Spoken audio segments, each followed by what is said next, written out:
Jakarta masuknya Jakarta. Nah, ya. Jawa Tengah. Kalau asal usul Aku lihat tuh masih ada tuh. Kamu tuh. Warna. oh ya, ya, ya. Yes, ya. Jadi kalau asal usul Borobudur itu dari kata boro sama budur. Oh. Boro itu dari Artinya bahasa apa? Sanskerta, dari kata bara atau wihara. Budur itu dari kata berduhur, artinya di atas, di tempat yang tinggi. Jadi Borobudur itu artinya wihara atau bangunan suci yang terletak di tempat yang tinggi.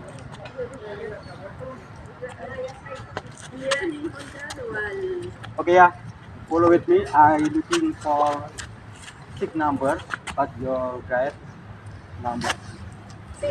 Ya. Kalau yang sebelah sana itu bukit apa namanya, Pak? Sebelah selatan itu. Bukit Menoreh. Oh, Bukit Manara ya. Menoreh. Jadi Borobudur itu sebenarnya dikelilingi oleh beberapa gunung. Oh, gitu. Di sebelah timur ada Gunung Merapi, Merbabu. Di utara Sumbing Sindoro, di sebelah selatan Gunung Menoreh. Kalau Sindoro kalau nggak salah perbatasan Semarang ya. Ya. Ya itu ya Candi Borobudur nampak ya. Jadi Borobudur itu peninggalan dari agama Buddha. Candi Buddha umurnya sudah sekitar 1.200 tahun. Waduh. Ya lumayan sudah tua ya. Sudah berapa keturunan itu? Yang jelas lebih tua dari saya. Iya. Sudah berapa keturunan itu? 1.200 tahun. Dibangunnya oleh Raja Samaratungga dari dinasti Salendra atau Wangsa Salendra. Abad 8 Masehi. Oh, 8 Masehi. Tahun 800-an. Oh, 800-an. Candi Borobudur ini dibangun dengan menggunakan jenis batunya adalah batu andesit dan batu dari gunung berapi. Jumlahnya mencapai sekitar 2 juta blok batu. Batu itu disusun tidak memakai semen. Oh, ya diletakkan gitu. Tapi seperti puzzle. Oh, puzzle. Kayak mainan gitu. Ya kayak puzzle. Sambungan. Sambungan.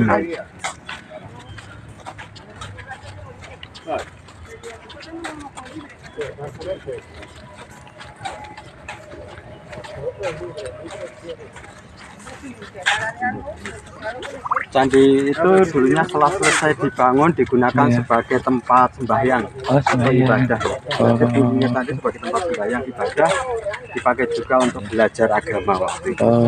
Ya digunakan kurang lebih 150-an tahun.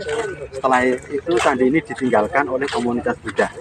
Disebabkan waktu itu di sini banyak bencana alam, ada gempa, ada gunung yang meletus, terutama ketika terjadi Mahapralaya.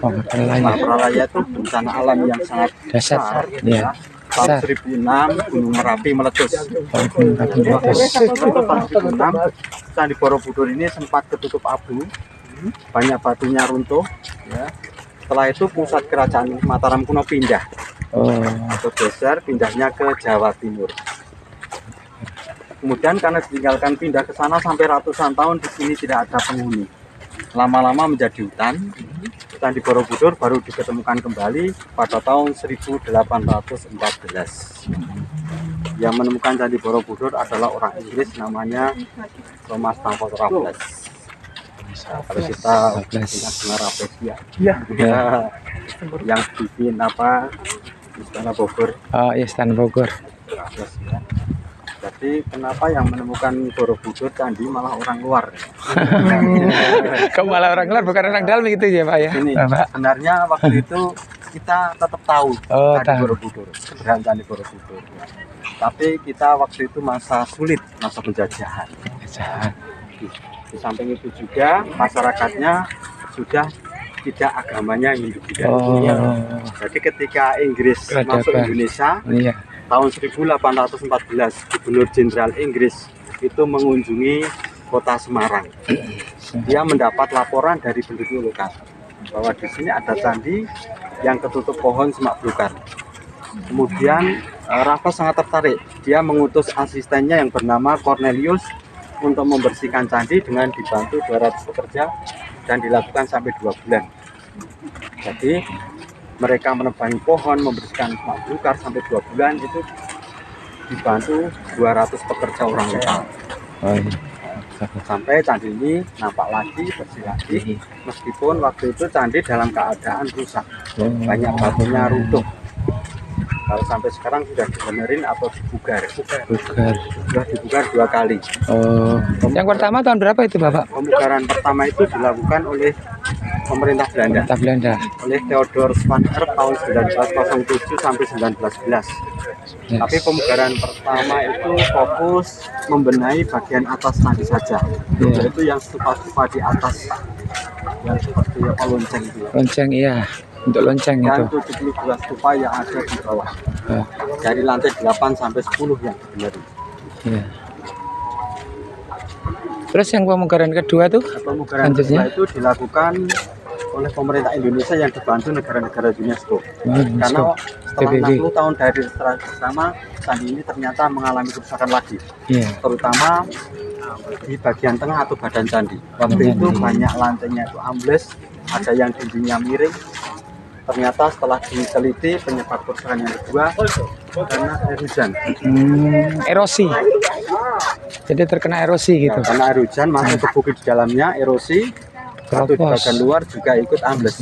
Ada yang dindingnya menjadi miring. Oh gitu. Kemudian oleh pemerintah Indonesia yang dibantu negara-negara dari UNESCO dilakukan pemugaran yang kedua dari tahun 1973 sampai 1983, ya 10 tahun.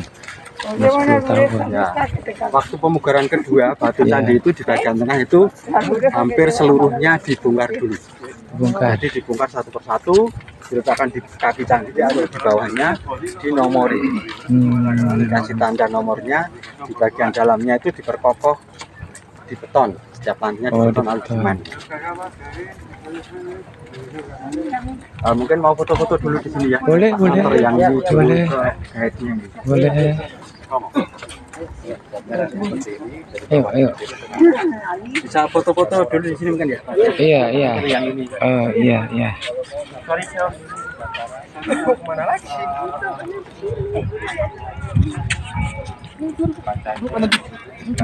Fotonya banyak. Ini aja yang berapa?